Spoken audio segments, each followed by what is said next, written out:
Question d'Antoine. Stéphane, il vous écrit: le contexte immobilier me semble se compliquer de jour en jour et il se demande s'il y a encore un intérêt à investir dans cette classe d'actifs et il pense notamment au SCPI. Oui, j'ai eu peur parce que la question pouvait être très très large et il nous fallait 2 heures. Mais pour répondre à Antoine... Je voulais savoir si un 23 mètres carrés... voilà, c'est-à-dire que là, il y a quelques classes d'actifs dans l'immobilier. Les SCPI, on va pas en reparler. Encore une collecte assez record en 2022. C'est une classe d'actifs qui a traversé les 3 dernières années, donc 2020, 2021, 2022, quelles que soient les conditions, de façon assez intéressante.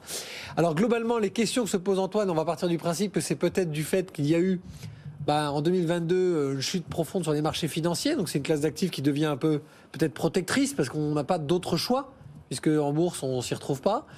C'est une classe d'actifs qui est résiliente, évidemment, parce que l'inflation, donc l'immobilier et l'inflation, c'est un produit de consommation comme un autre. Un immobilier, donc la SCPI s'est mis en location, le loyer est revalorisé, donc automatiquement, s'il y a forte inflation, ça permettra aux gestionnaires de revaloriser. Il y a certes une inertie dans laquelle on se trouve peut-être.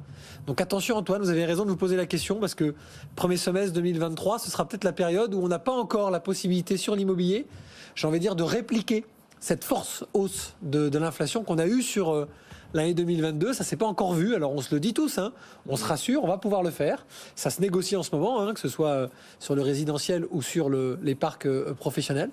Mais bon, il faut garder un œil là-dessus. Maintenant, on sait que c'est résilient. Il y aura très clairement, Antoine, sur l'immobilier, la problématique du crédit. C'est ce qui a freiné très frontalement l'immobilier direct et l'immobilier d'investissement. Une résidence principale jusqu'aux lois de défiscalisation, tout a été sclérosé par cette histoire de taux d'usure. Bonne nouvelle, ça va être mensualisé, le calcul du taux d'usure. Monsieur Virois de Gallo de la Banque de France a enfin lâché le morceau, on va dire ça comme ça. Bon, maintenant, Antoine, il y a le résidentiel en SCPI qu'il faut garder à l'œil, même si les rendements sont moins élevés. On sait que la demande a été protégée par l'État pendant les confinements successifs et que là encore, théoriquement, la France a quand même un système social qui protège les amortisseurs, son locataire. Donc le résidentiel aura un coup à jouer. Faites attention, peut-être que pour combler le manque de rendement, je sais qu'il y a des SCPI de défiscalisation, en particulier la SCPI de mémoire qui s'appelle Urban Vitalim 4 de Urban Premium, qui a la possibilité de proroger en 2023 les avantages fiscaux du Pinel 2022, parce que dans leur montage, il y a des investissements en loi de Normandie au sein de cette SCPI qui permet d'avoir la possibilité de maintenir l'avantage fiscal. Je vois Cédric qui est très intéressé. Donc voilà, Antoine, une petite astuce. Et puis sinon, dans le professionnel, la région, il faut viser la région parce que les ETI, elles sont beaucoup en région, dans les grosses métropoles de région. Donc là, je citerai Sogénial, Cœur de Région, qui est une SCPI qui a atteint 150 millions de collecte, quand même une belle boîte, dans laquelle vous allez retrouver, par exemple, je vous en donne un locataire comme Centracor, qui font de la décoration et de l'ameublement. Donc typiquement une ETI, alors attention, je le redis, attention au classement, parce que ça peut changer d'une année sur l'autre. Mais voilà, typiquement une ETI de notre quotidien, on retrouve comme locataire. Alors, il y en a d'autres, il y a Aldi, etc., etc. Donc c'est une SCPI qui a un très bon rendement, plus de 6% en 2021. On va voir ce qu'ils annoncent en 2022. Et ça peut valoir le coup, Antoine, de se projeter là-dessus, parce que les ETI, elles sont porteuses de l'économie et elles vont sans doute mieux s'en sortir en ce moment. Encore de la conviction, quoi. Toujours de la conviction de l'immobilier dans le patrimoine. Je vous sens peut-être plus mesuré. Attention, ça dépend de quoi on parle. Ça dépend de quoi on parle. Si on des SCPI, enfin je sais pas, voilà. L'immobilier, on va parler des SCPI après. L'immobilier, d'une façon générale, si on distingue l'immobilier d'habitation et puis l'immobilier locatif. L'immobilier d'habitation, résidence principale, résidence secondaire, si vous en avez les moyens, si c'est le temps pour vous, si c'est le bon moment pour vous en 2023, vous avez la visibilité nécessaire tant sur le plan personnel que professionnel, il faut foncer, il ne faut pas se poser de questions, on ne spécule pas sur l'immobilier d'habitation. L'immobilier locatif, il faut bien voir que, Stéphane en a parlé, les taux des prêts à l'habitat ont considérablement augmenté, ils ont plus que doublé en un an.